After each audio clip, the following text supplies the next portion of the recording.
Sveiki, gyvi teniso gerbėjai, mes vėl M7 teniso kortose, Balžeko teniso akademijos tinklalaidė ir šį kartą Remigijus Balžekas buvo pirmame epizode, dabar ir mes tada kalbėjome apie akademijos veiklą, bet šiandien daugiau pakalbėsim apie tai, kaip viskas atkeliavo iki to, ką mes dabar matom tiek čia M7, tiek kitose kortų kompleksuose, kur dirbo Balžeko teniso akademija. Tai laba diena. Labą dieną. Remigijau, pradėkim nuo pačios pradžios.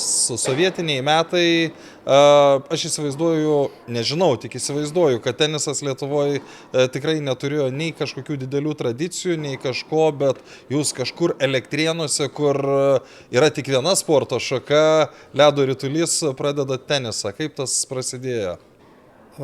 Na, apie Elektrėnus gal biskį vėliau, aš gal pradžioje papasakosiu, kaip aplamai tas tenisas prasidėjo. Tai, aš tokiam miestelį nedėliam gyvenau prie Kėdainių akademijoje, tai buvo mokslininkų miestelis. Na ir ten buvo, kaip nekeista, buvo įrengti 2 teniso kortai.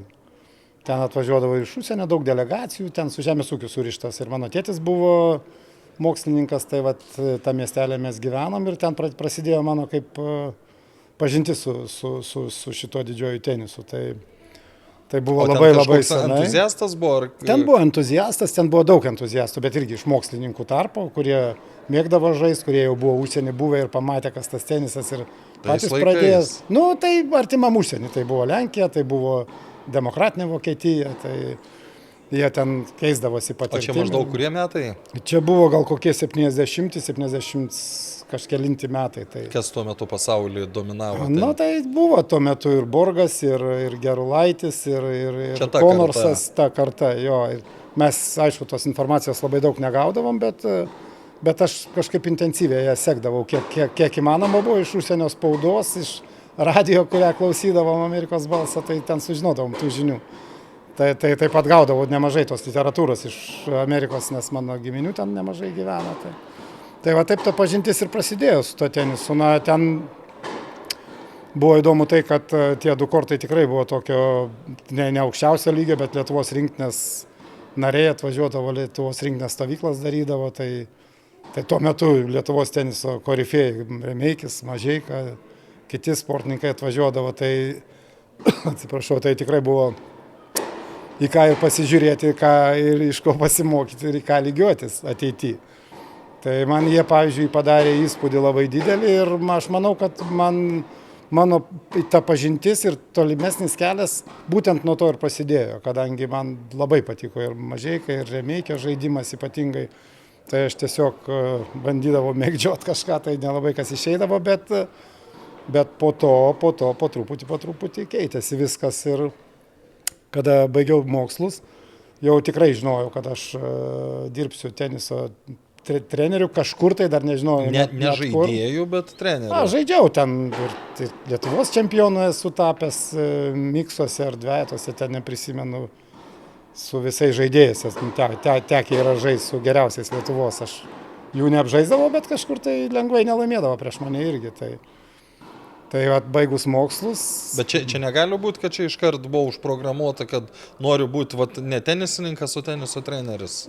Aš tiesiog apie tai net negalvojau. Taip, bet tai gavosi labai natūraliai. Anukas Arnas irgi, aš kiek atsimenu, irgi nuo kelių metų jis sakė, noriu treneriu būti. Jo, jisai nuo pat mažens. Aš žaidėjų norėjau būti, nes mėgdžiodavom ir sakau, Borgą, ir Konorsą, ir McEnroe, ten buvo super žvaigždės, kur tu norėjai toksai būti, tik tai aišku, tos galimybės.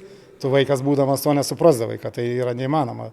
Nu gerai, o konkurencija Lietuvoje tuo metu buvo kažkokia? Tai buvo konkurencija, sakau, tarp tų didžiausių tų Lietuvos žaidėjų. Remeikio, Mažeikos, Bražėno, Makarevičiaus, kitų žaidėjų. Bet ten, tarkim, juos profesionalais tikrais vadint, kaip ir negalėtum, nes jie žaisdavo buvusiai Sovietų Sąjungoje.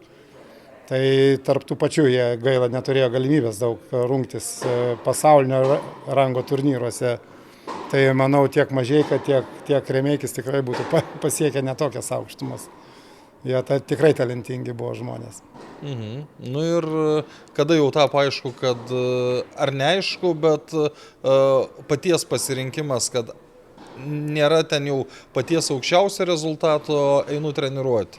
Tai to rezultato pas mane ir ne ten aukščiausio, kaip tą aukščiausią tuo metu reikėjo lyginti. Čia Lietuvoje visai neblogai buvo, bet kitur tų rezultatų jokių ir nebuvo, kaip ir pas nieką kitą iš esmės. Tik tai sakau, pas tuos kelis, kurie Sovietų Sąjungai žaidė. Bet tada aš jau baigęs mokslus, žinojau, kad aš noriu būti treneriu ir tik tai teniso treneriu. Ir man taip sutapo, kad pabaigęs mokslus aš anglų kalbą baigiau pedagoginiam universitete.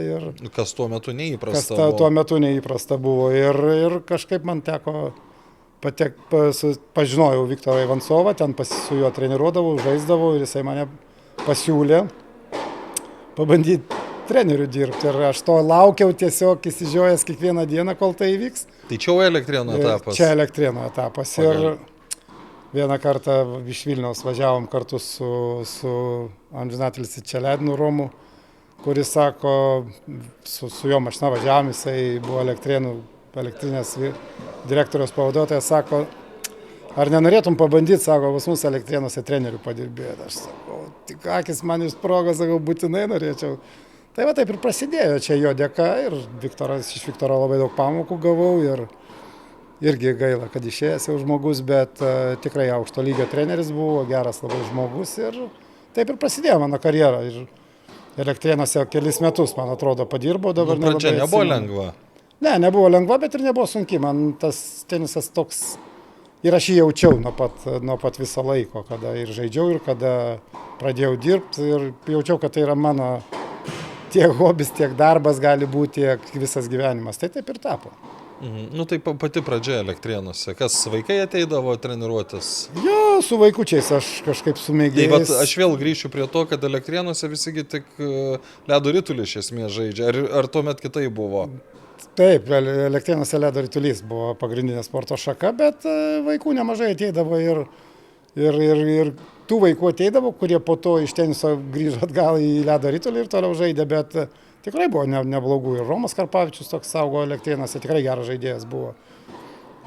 Sabutytė mergina tokia, kur Lietuvoje irgi žaidė iš tikrųjų gerai. Tai tų vaikų buvo labai, labai nemažai ir buvo motyvuoti iš tikrųjų tie vaikai. Kita karta buvo ir buvo nepaprastai lengva su jais dirbti iš tikrųjų. Na ir po to kažkaip tai gavosi taip, kad gavau skambutį iš Šiaulių ir ten prasidėjo iš tikrųjų didelė karjera kaip teniso trenerio mano. Skirtumai tarp Elektrėnų ir Šiaulių kosminiai, ne? Na, tuo metu gal kosminiai nebuvo, bet Šiauliuose buvo vienas žmogus, kuris man padarė didžiulį mano karjeroje ir gyvenime didelę įtaką. Tai buvo Zenonas Sabalys, kuris ir pakvietė mane ir kuris iš tikrųjų pastatė pirmosius Lietuvoje uždarus teniso kortus. 4 uždari teniso kortai atsirado 87 berods metais ar kelintais, nelabai atsimenu dabar. Ir nuo kurio prasidėjo tikras Lietuvos tenisas. Jau po tos kartos, po Remeikio, Mažeikos kartos, prasidėjo tikras. Ir po to atsikovojus nepriklausomybę atgal, tai tas tenisas pradėjo plisti visur. Pradėjom važiuoti, pradėjom matytis visur ir taip ir tęsiasi. Tai kas ten buvo kitaip? Be tų 4 kortų. Na, matot, ten buvo pastatyta tie teniso kortai, kuriuos iš tikrųjų išlaikė miesto savivaldybė. Vaikams tai kainavo labai nedaug, galėjo treniruotis neribotą laiką. Mes dirbdavom nuo ryto iki vakaro ir tiesiog su didžiausiu malonumu. Na, dar vieną dalyką buvome padarę tokį tikrai neįprastą tuo metu. Tuose teniso kortuose mes buvom įsteigę net mokyklą, kur ateidavo mokytojai iš vidurinės mokyklos ir geriausiams sportininkams pamokas vesdavo teniso kortuose. Tai ten buvo mokyklos direktorius toks Vytautas Gedraitis, kuris labai pozityviai žiūrėjo tą dalyką ir suteikė mokytojus, kurie galėjo ateiti į tuos teniso kortus ir pamokas, įsivaizduokit, vykdydavo ten. Tai mes visą dieną. Ne fizinio pamokas? Ne, visas pamokas. Taip, tai buvo mokykla ir normalios pamokos. Vaikai treniruodavos ryte, po to ateidavo mokytojai, pamokas, po to vėl treniruotės, tai taip, kad jie visą dieną leisdavo teniso kortuose. Ir ta karta išaugo tikrai gera, dabar labai daug treneriais dirba iš tos kartos. Tai Šiauliai padarė, aš manau, pirmąjį tokį patį didžiausią žingsnį į viso Lietuvos teniso kilimą ir didelį bumą, kaip niekas kitas. Bet tada truputį keista, kad, sakykime, jeigu mes Elektrėnų žinom kaip visiškai ledo ritulio miestą, dėl ko Šiauliai netapo tuo teniso miesto. Na, Šiauliuose, matot, vis tiek buvo daug sporto šakų ir žolės riedulys, pavyzdžiui, labai buvo tiesiog, ko gero, pirmas iki dabar ir futbolas, ir regbis, ir krepšinis. Tai pasirinkimas Šiauliuose iš tikrųjų labai didelis buvo, bet tenisas yra ir dabar vienas iš populiariausių Šiauliuose sporto šakų. Tai kas pasikeitė, kai Šiaulių teniso mokykloje iš trenerio tapot vadovu tos mokyklos? Kokius žingsnius reikėjo žengti, kad būtų dar viskas geriau? Na, mes ką padarėme, tai įsteigėme atskirą sporto mokyklą teniso. Jinai buvo kompleksinėje sporto mokykloje, pradžioje teniso sporto šaka su visom sporto šakom sumaišyta.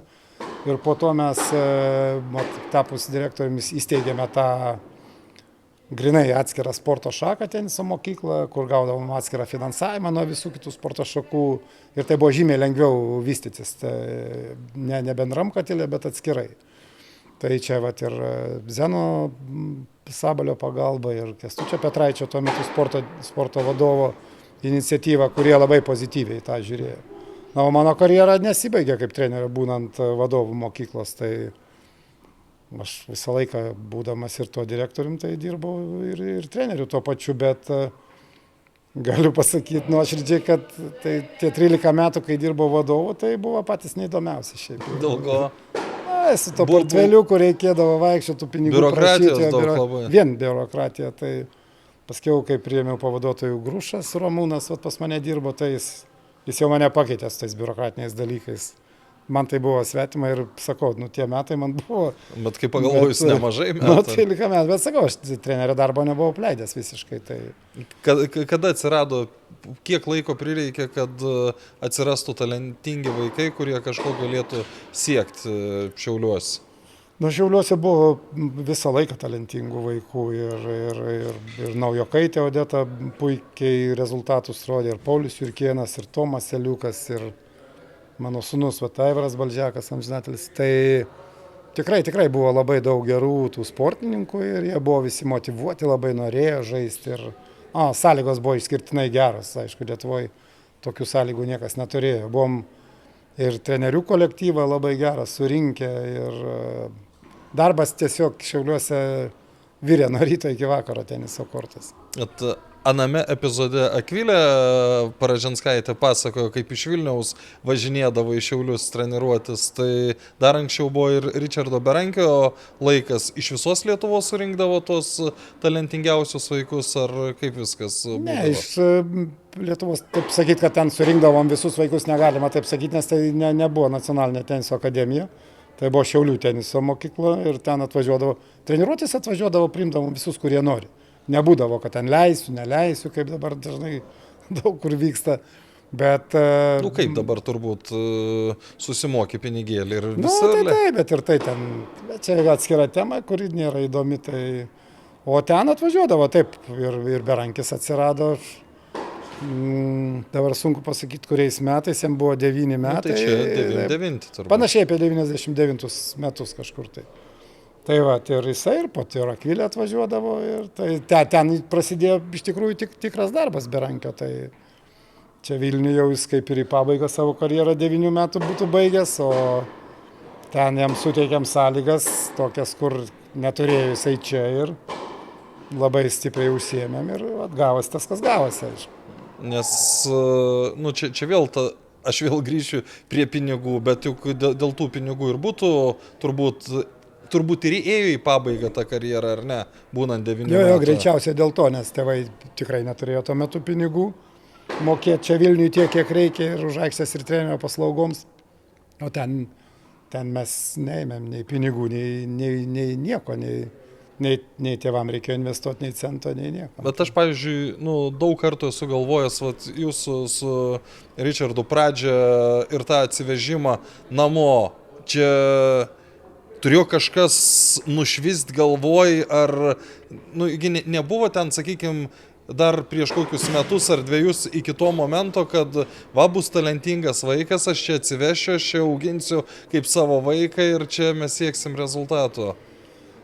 Šiaip tai aš jį kažkaip tai pamačiau pirmą kartą, gal kai jam buvo kokie 2, 3 ar 4 metai. Ten, kur per LRT rodė va tą laidą, mačiau, tai tuo metu padarė man įspūdį. Į senelį. Taip. Ir kažkaip po to aš jį tai pasiekdavau ir paskiau atėjo laikas, pasikalbėjo tėvai, pasikalbėjo su manim, aš su jais ir nutarėm, kad pabandom Šiauliuose. Bet čia jūsų pirmas žingsnis buvo? Ko gero tėvai jie kreipėsi, bet aš kažkaip ir to ir laukiau, nes aš mačiau, kad jis tikrai žus čia Vilniuje. Ta prasme, kaip žaidėjas jisai prapuls. Tai taip ir atsirado, jisai atvažiavo į Šiaulius ir jau jis ten tapo kaip šeimos narys mūsų. Tada turėjo jūsų vėl tas toks mokyklos trenerio ir vadovo statusas dar labiau pasikeis, nes akivaizdu, kad vienam žaidėjui skiriat gerokai daugiau negu kitiems. Tuo metu aš trenerių ypatingai daug nedirbau, bet, žinot, būdamas vadovu, aš ten turėjau tikrai didesnės galimybės padaryti taip, kad jam būtų gerai. Ir į turnyrus važiuodavom už Šiaulių mokyklos pinigus ir iš banko tekdavo kartais pasiskolinti pinigų, nes nei mes mokyklos jo. Bet kadangi tuo metu Zenas Sabalys buvo banko valdytojas Šiaulių banko, tai ten mes labai, bet mes po to, žinot, per laiką sugrąžindavom tas paskolas ir viskas. Bet tuo metu aš turėjau galimybių ir aš tiesiog buvau tai padaręs, kad treneriai kiti įsijungdavo kaip sparingai, žaidėjai kaip sparingai su Berankiu Richardu įsijungdavo dirbti. Fizinio treneriai, net karate treneriai buvo pajungti, kurie su juo darė viską tą, ką reikėjo daryti.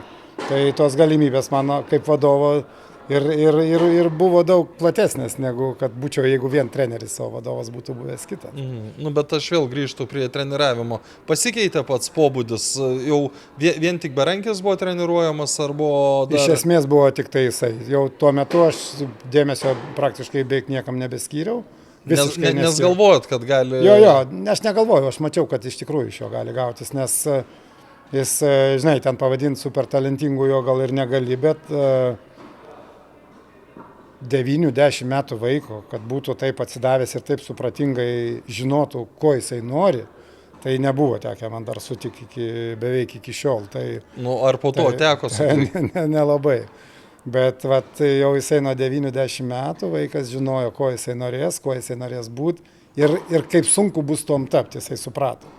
Nes būdavo tokių momentų, kad jis ir namo jau norėdavo išvažiuoti iš Šiaulių. Mes esam kalbėję su ašarom. Su ašarom, jo, mamos ir tėčio išeidavo, bet pasakydavo, ne, vaikelį pasirinka ir pirmin. Ir nepadarė klaidos, žinoma, tėvai buvo pakankamai tokie pragmatiški šio klausimu. Tai jie, aišku, matėsi, kad jiems labai gaila to savo vaikiuko. Man irgi gaila, aišku, nes darbas buvo bet kito didelis. varianto nėra. Kito varianto nėra ir iki šiol nėra to varianto. Aš dabar truputį peršauksiu į šias dienas, čia vien dėl to žinojimo, ko nori gyvenime. Ar dabartinės kartos vaikai, nors vienas yra, kuris žinotų, ko nori gyvenime? Aš tai manau, kad jie beveik visi nori ir žino, ko jie nori. Pažaisti kompo, telefoną? Ne, gal atėję čia jie nori tapti, žinai, Berankiais, jie nori tapti Federeriais ir Alcarazais ir taip toliau, bet jie net nenutuokia, kaip tai yra sunku, net ne Berankiu net tapti, o kokio 400 žaidėjų ar 300 žaidėjų. Tai kiek reikia dirbti ir kiek reikia įdėti pastangų ir jiems, ir tėvams, ir treneriams, ir psichologams ir taip toliau, ir taip toliau. Čia procesas yra didelis ir, žinai, vaikų noras yra vaikų noras. Ir labai gerai, kad jie nori, bet laikui bėgant, jie po to supranta, kad tą pasiekti yra nepaprastai sunku. Ir labai gerai, kad jų tėvai po to pradeda suprasti. Nes ir tėvų yra labai daug tokių, kurie jau mato įsivaizduoja, kad 10-ai, 20-ai ir taip toliau. Tai, bet po to jie susigaudo, žinai, per laiką. Nu, bet mes kartais irgi pakalbam apie tai, kad vat, auga naujas berankis, jau šluoja visus nuo kelio, kai ten, nežinau, 13-14 metų, bet juk jam dar iki to berankio, nu... Kur šluoja? Nu ką šluoja? Nu, aš nežinau, Lietuvoje čia. Nu, tai Lietuvoje gali šluoti ir dar daugiau negu berankis, nes jis Lietuvoje beveik nežaisdavo. Tai, bet aš turiu omeny, kad tada tiek ypač tėvai susikūrė savo iliuzijų, tiek vaikui perdoda tas iliuzijas ir jis po to pradeda nesuprasti, kodėl nesigauna. Matot, aš apie kartų skirtumus čia kalbu. Taip, bet matot, čia ir yra problema ta, kad mes Lietuvoje labai mažai žaidėm tų turnyrų su berankiu ir mes važiuodavom nuo 14 metų, tai praktiškai tik tai pasaulyje ir žaisdavom. O dabar jie čia žaidė čia, aplinkui, Latvijoje, Estijoje, dar kažkur tai ir labai daug kas po to patikė, kad iš tikrųjų geri žaidėjai yra, o pavažiavus ten, kur yra tikros teniso šalis, kur žaidžia Prancūzija, Amerika, Kanada, kitos šalis, tai ten ispanų tenisas, taip. Tai tada pasimato iš tikrųjų geri rezultatai, nes vien Europos tų vaikų čempionatus pasižiūrėjus, tai neblizga tie mūsų rezultatai, bet nieko nepadarys, yra toks sportas ir jame pasiekti, sakau, reikia labai daug įdėti, kad pasiektum kažką. Įsivaizduojat dar pamatyti, kada Lietuvos koks talentingas vaikas? Tai dabar Deiviso taurę žiūrėjau, kaip žaidžia Gaubas, kaip žaidžia Butvilas, tas pas Ričardas sužaidė tą tenisą, kurį visą gyvenimą mokėsi žaisti ir kur savo geriausius rezultatus tikrai fantastiškai žaidė, tik pritrūko vieną taško pirmam sete, o po to, kas ten būtų, tai galima buvo kabintis ir į Argentiną netgi su juo. Ir Gaubo žaidimas ant grunto labai patiko, aišku, yra ten mano subjektyvė nuomonė, ką dar reikia jam mokytis. Butvilas, tai čia talentingi žmonės, kurių ateitis jų rankose yra ir jie eina labai gerų kelių. Žiūrėkit, kiek jų tėvai paaukojo gyvenimą. Mama su Butvilu keliauja nuo pat mažens. Gaubo mama nuo kelių metų ten su juo po visą pasaulį ir tiesiog atsidavė ir jų rezultatas matosi. Čia ne faktas, kad ir ne ten, faktas, nežinau, bet Petraičio mama, jeigu važiuotų su vaiku, kad vaikas pasiektų. Čia žinoma ne faktas, bet tai yra daug didesnė tikimybė, kad galima, negu kad nevažiuojant. Grįžtam vėl į 99-us. Kaip toliau vystėsi jūsų karjera, kada nusprendėt, kad užteks to Šiaulių teniso mokyklos vadovo kėdės, dėl ko nusprendėt, ar dėl tų pačių kelionių su berankiu, ar dėl ko? Taip, iš tikrųjų tai šitas dalykas buvo pats pagrindinis. Ir nes aš išvažiuodavau tikrai su berankiu labai ilgam po turnyrus po visą pasaulį. Jūs pats įsivaizduodavot, kad tiek ilgai nebus, nu kiek, po 9, po 10 mėnesių? Buvau kelis kartus net po 10 mėnesių negrįžęs, tai neįsivaizdavau, bet tai buvo neįkainuojamas dalykas, tai patirtis, tai ir mums labai sekėsi, aišku, mes, kada pirmą kartą laimėjo berankis Mastersus 14 metų Italijoje, tai tuomet, dar čia grįžus į Lietuvą, kažkaip leptelėjau netyčia, kad laimėsim ir pasaulio čempionatą ir nuvažiavom ir pasisekė laimėti. Ir tuomet pasirašėm sutartį su amerikiečiais, pavyko surasti rėmėją gerą ir taip ir prasidėjo. Ir aš jau apie savo kaip vadovo rolę Šiauliuose ar čia kažkur tai nebeturėjau jokių iliuzijų. Dar aš Teniso sąjungos viceprezidentas gal buvau 20 metų. Tai praktiškai jau dėmesio nebegalėdavau skirti niekam, tik tai berankiui ir jo visam progresavimui ir ėjimui į priekį. Ir maždaug tuo metu į Vilnių persikėlėt? Na, aš persikėliau 2005 metais, kai žinau. Tai maždaug čia? Panašiai. Berankis 14 metų čempionų tapo 17 būdamas 2007 tapo 18 metų jaunių čempionų, tai prieš 4 metus, tai 3-4. Tas persikėlimas buvo susijęs turbūt ir su Aivaro žūtimi, ar ne? Kaip jūs kaip žmogų paveikė tas tragiškas įvykis? Čia klausimas geras, aišku, kaip paveikė, kaip paveikė. Tai jis nepaveikęs ir dabar veikia, aišku, bet tiesiog skaudžiai, aišku. Kažkada esat minėjęs, kad iki dabar nėra dienos. Nėra dienos, kad neprisimintum ir nepagalvotum apie, sakė, laikas išgydo, bet laikas iš tikrųjų nieko neišgydo. Jau tiek daug metų praėjo, bet tas labai gaila, aišku, taip. Ir su Richardu jisai mane ir paskatino, iš tikrųjų, su Richardu Berankiu tęs darbą ir taip tiesiog pasakė, sako, iš jo tikrai padaryti galima, sako, stenkis ir iš 100 bus pirmas, sako jisai, kuris pateks. Tai taip ir pavyko padaryti. Ir sparingų pažaisdavo Aivaras, ir čempionatus kartu dar nuvažiuodavom kai kuriuos, ir Amerikoje treniravomės kartu, jau universitete su Richardu nuvažiuodavom, ten treniruodavomės, paskui gavos tragišką avariją. Ar tuo metu nebuvo sudėtinga vis tiek visą save atiduoti darbui, nes yra dviejų žmonių rūšis, kurie stengiasi dirbti, kad užsimirštų apie blogus dalykus, yra žmonės, kurie tiesiog negali dirbti, nes neįmanoma užsimiršti. Sudėtinga buvo, bet labai pasakyti, kad sudėtinga, tai iš esmės nieko nepasakyti. Tai buvo tiesiog tragiškai sunku. Nes aš kiek atsimenu, Aivaras ir Ričkas buvo neblogas, geras draugas. Tikrai, jų ryšys buvo labai geras ir jie gerai bendraudavo ir, sakau, ir treniravosi nemažai, ir bendravo nemažai, ir padėdavo gerokai Aivaras. Bet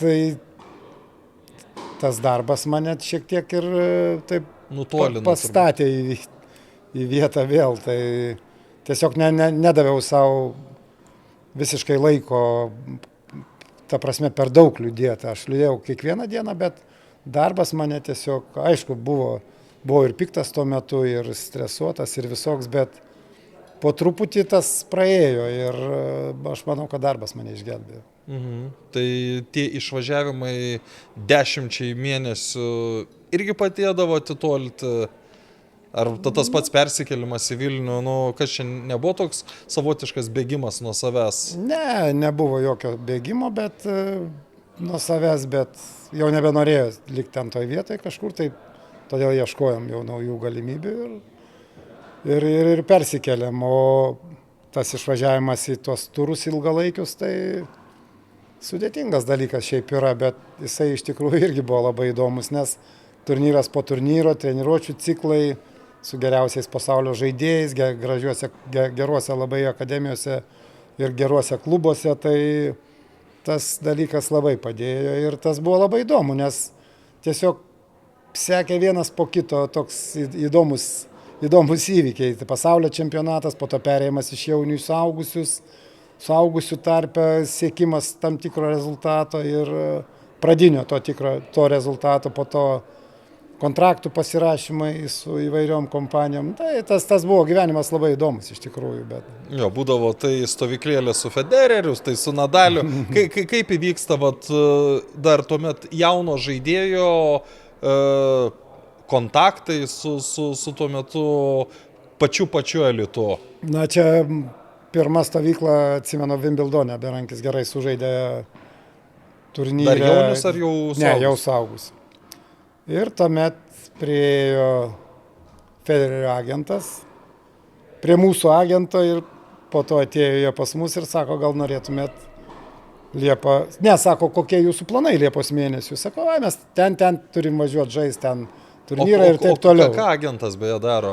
Jisai ieško kompanijų, ieško galimybių, ieško finansų. Yra ką veikti. Yra ką veikti labai. Tai galėsiu papasakot, kuom skiriasi kontaktavimas mano su kompanija ir kompanijos su kompanija. Tai čia vienas prie kelių šimtų skirtumas pinigais, prie kelių šimtų tūkstančių, ta prasme. Nes kada tu pats tariesi, su tavim kompanija didelė tarės, tai milijonas. Ką tau treneris gali, pasakys, tiek duodam, tiek ir gausi, o kompanija derasi tol, kol išpeša iš jų didžiausia. Ir jie daug labiau pasitikė tom kompanijom, aišku. Tai atėjo agentai susitiko, atėjo prie mūsų, paklausė, kokie mūsų planai, sakom, turnyrai, sako, gal norėtumėt Liepą su Rodgeriu Federeriu pasitreniruoti. Sakau, ne, planų mes neturim jokių, mes labai norėtume, sakau, planų mūsų nėra. Ir taip ir prasidėjo, tai po to gal kokius 4-5 kartus su juo treniravomės, tai neišdildomas įspūdis. Jo, ką jums kaip treneriui davė, o ką Richardui kaip žaidėjui davė? Vien kamuolio atmušimas su Rodgeriu Federeriu jau duoda daug. Tu žinai, kad tu... Bet tu ir per teliką gali matyti. Ne. Čia yra skirtumas. Per televizorių tu 20% tenisą ar 30% matai, o kada tu pamatai pirmą pasaulio raketę ir aišku visų laikų geriausią žaidėją, nors ir tų Grand Slamų mažiau laimėjęs, bet manau jisai tikrai teniso yra padaręs daug daugiau negu bet kuris kitas žaidėjas. Gavom labai patarimų, gavom daug tiesiog naudingiausių patarimų ir iš jo, ir iš trenerio, ir dirbom tokius dalykus, kur mes net nesvajojom tam amžiui, kad mes galim su tokiu žaidėju žaisti lygiai.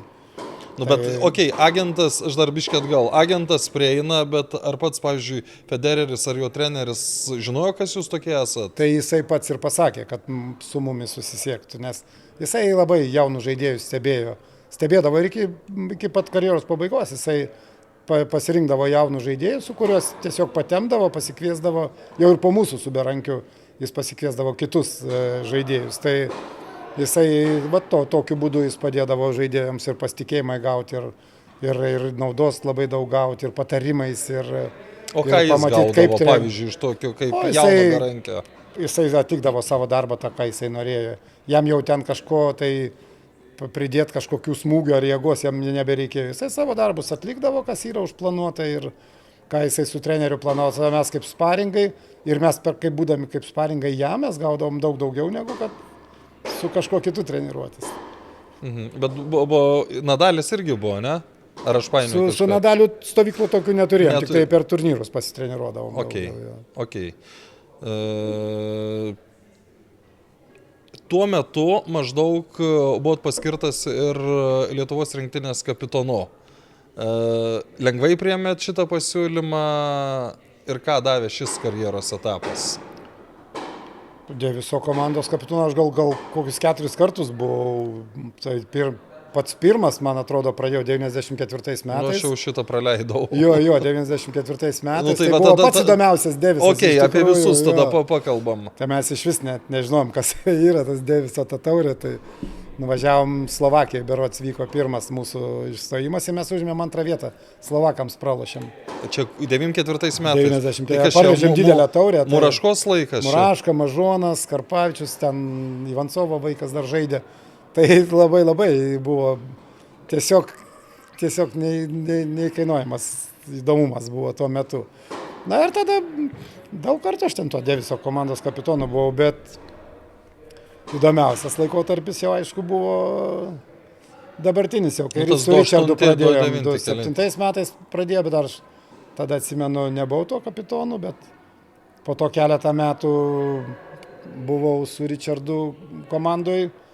Tai buvo tas mačas su Anglija iki šio laiko akyse stovi, tai aš manau, kad tokį didžiulį impulsą Lietuvos tenisui ir populiarumui tiek ir sportui, tiek ir mėgėjų tam tenisui davė patį didžiausią. Tai susirinko didžiulė minė, tuo metu tenisui 3000, kiek ten talpino. Gal 1000 žmonių. Tiek kiek talpino. Kiek talpino, jo, bet pats mačas buvo ypatingai įdomus ir BBC korespondentai ir ten treneriai Anglijos tuo metu buvo elitiniai treneriai viso pasaulio. Tai buvo, tuo metu net Federerio treneris buvo atvažiavęs Anakonas su Anglijos komanda. Tai po to mes per vieną stovyklą su juo kalbėjom, sako, jūs ten gerai patiesėt mus. Tai buvo nepaprastai geras mačas ir ko gero vienas geriausių, įdomiausių mačų buvo Lietuvos. Nes ta pergalė, sakykime, vis tiek ir žiniasklaidos susidomėjimą iškėlė iki begalybių, nes po togi buvo mačas su Airija, kur ten, aš nežinau, kiek mūsų, kokį 15 žurnalistų, gal, tikrai dviženklis skaičių žurnalistų buvo išvykę į Dubliną tą savaitę. Neįtikėtinai daug buvo žurnalistų ir palaikymo komanda buvo didžiulė atvažiavus žiūrovų, man atrodo, visos tos Airio arenos viena tribūna buvo vien lietuviai. Aišku, ten net dabartinis prezidentas, man atrodo, tuo metu buvo atvažiavęs. Jis gerbėjas tenisą yra. Tai gerai, airius irgi patvarkėm tada. Užtikrinčiau. Užtikrinčiau, jo. Nu, tai, o ką tas etapas jums davė kaip treneriui? Davė kažką, ar tik pasimėgavimo? Jo, man daugiau toks pasimėgavimas, šiaip, kad duotų kažko tai tokio, nežinau ką. Ne su Federeriu, ne? Ne, čia nepalyginami dalykai. Šis kapitonas yra tokia daugiau simbolinė nes, figūra. Nes, ką gali treniruoti, tarkim, Grigelį ar Mugevičių, kas ten dar tokie buvo? Taip, arba dabar, tai ką jie gali patarti Berankiui labai. Tai reikia žinot, kad tokiam žaidėjui prieš 6-1 laimint tai tikrai reikia žinot, ką reikia pasakyti, kad jis laimėtų tą breiką. Bet, žinot, atmosferą gerą palaikyti treneris yra tam, kad suburtą komandą gerą, o patarimų ten labai daug, tu neprižarsysi kiekvienam žaidėjui.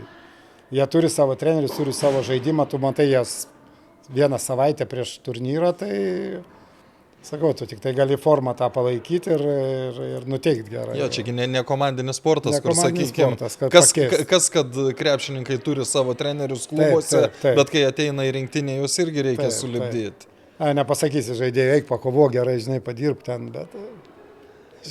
Baigęs etapas ir su Richardu, ir su Lietuvos rinktinė turbūt tuo pat metu. Taip, jo, kada baigėsi su Richardu, tai neturėjau jokių iliuzijų, aš nei aš norėjau, nei man įdomu iš tikrųjų bebuvo. Tai... O tuo metu jau užsiminėt, kad galvojat apskritai, kad viskas užteks su tuo tenisu. Tai pasąmonėj buvo, jo, ir kelis mėnesius nedirbau sodyboj, lapukus grėbiau, tikrai smagiai buvo, bet... Bet kažkas ne taip. Bet tu negali, žinai, visą gyvenimą pradirbęs ir visą gyvenimą judesį tokiam, ir ne tai, kad paprastam judesį, bet grinai adrenalininiam tokiam gyvenime būtai, tu negali sustoti. Ir vėl prasidėjo viskas iš naujo, tai pradėjom tokioj pobaisiai saliai dirbti.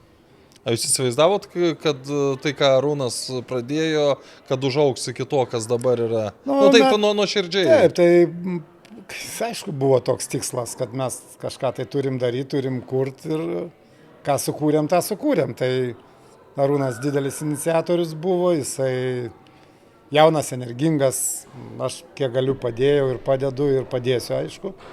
Tai va tas ir gavosi, bet pati pradžia tai nebuvo lengva, aišku. Bet atsirado salė Ivano Paleičiko dėka, pakvietė mus, tikrai dėkingi esam. Čia buvo didžiausias šuolis. Čia buvo didžiausias šuolis, įėjom į gerus teniso kortus.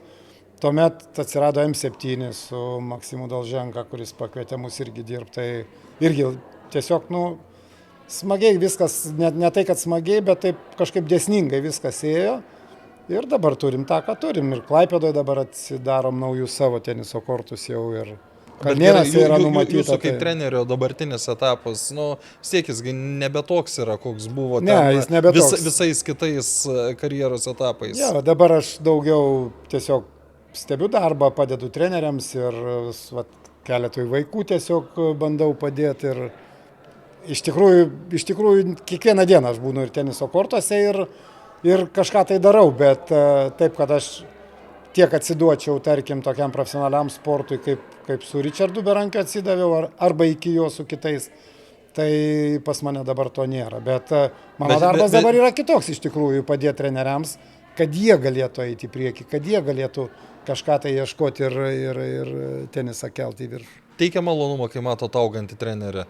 Labai matau, labai turiu didelį malonumą ir aš tikrai matau didelį tobulėjimą. Sakau, pas mus nuo pradžių treneriai tikrai buvo parinkti nei super aukšto ten lygio žaidėjai, nei su kažkokia tai su dideliais trenerio įgūdžiais, bet metai iš metų jie tobulėja, lanko kursus, teniso sąjungos organizuojamus ir mes čia darom tos kursus tarpusavį, kiek turiu žinių, praktinių dažniausiai, tai padedu aš jiems, tai žinoma, viskas eina į priekį, bet sakau, išugdyti žvaigždę, tokia kaip, pavyzdžiui, Richardas Berankis, tai nutekės vandenėlio nemažai. Gerai, o jeigu pamatytumėt dabar talentingą mažą vaiką, kuris atitinka tuos standartus, kuris galėtų būti ta super žvaigždė, dar galėtumėt pagal amžių pagal dabartinę savo, žinau, ar čia tinkama žodis, Sveikatą? statusą. Ne, statusą.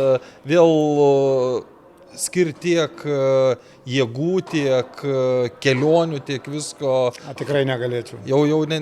Ne, tiesiog gal, sveikata viskas leidžia, iš tikrųjų viskas gerai, bet aš manau, kad daug naudingesnis būčiau, jeigu būtų treneris ir kuriam galėčiau padėti tą dalyką daryti, o ne pats, nes...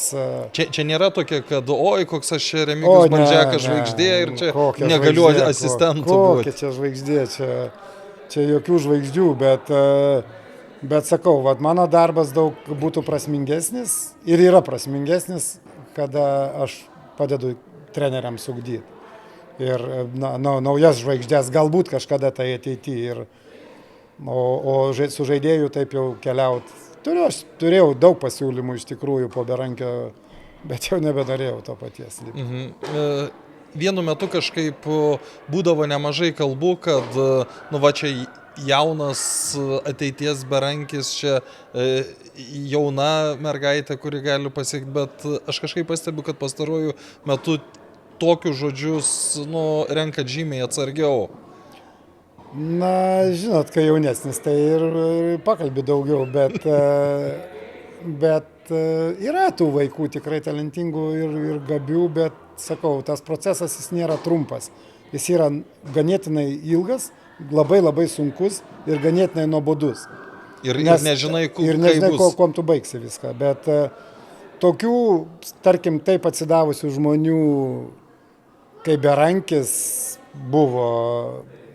Negalėčiau pasakyti, kad aš matau dabar. Butvilas ir Gaubas, aišku, jie, sakau, bet tėvai įdėjo, žiūrėkit, nuo kelių metų jie kartu važinėja po visą pasaulį ir bando prasimušti. Jau praėjo nemažai metų, jiem po 19 metų dabar. Ne, tai ir ne faktas, kad jie bus. Taip, daug dievė, kad jiems sektųsi. Aišku, aš labai laukiu šito ir labai noriu. Tai sunku yra, bet tegul daro visi dabar. Kaip įsivaizduojat, iki kelių metų taip vaikščiosit kasdien ir ar tai treniruosit, ar padėsit treneriam? Klausimą gerą uždavė. Neįsiu tą dieną, žinai, kol nugriūsi, negali sakyti, bet kol kas yra... Sunkiai kitaip gyvenimą įsivaizduoju. Neįsivaizduoju kitaip iš tikrųjų. Ir dabar 5-6 valandas aš paleidžiu kasdien kortuose, tai... O jeigu, žinai, būna, pavyzdžiui, lyja lietus ir sodyba sėdi ir nieko neveikia. 2 dienas, po to kažko trūksta ir tu pats jauti ant savęs, kad kažkas negerai yra ir vėl pradedi čia kažką daryti ir vėl gerai atsistato viskas. Tai nežinau, bet kiek aš čia tempsiu, ką žinau.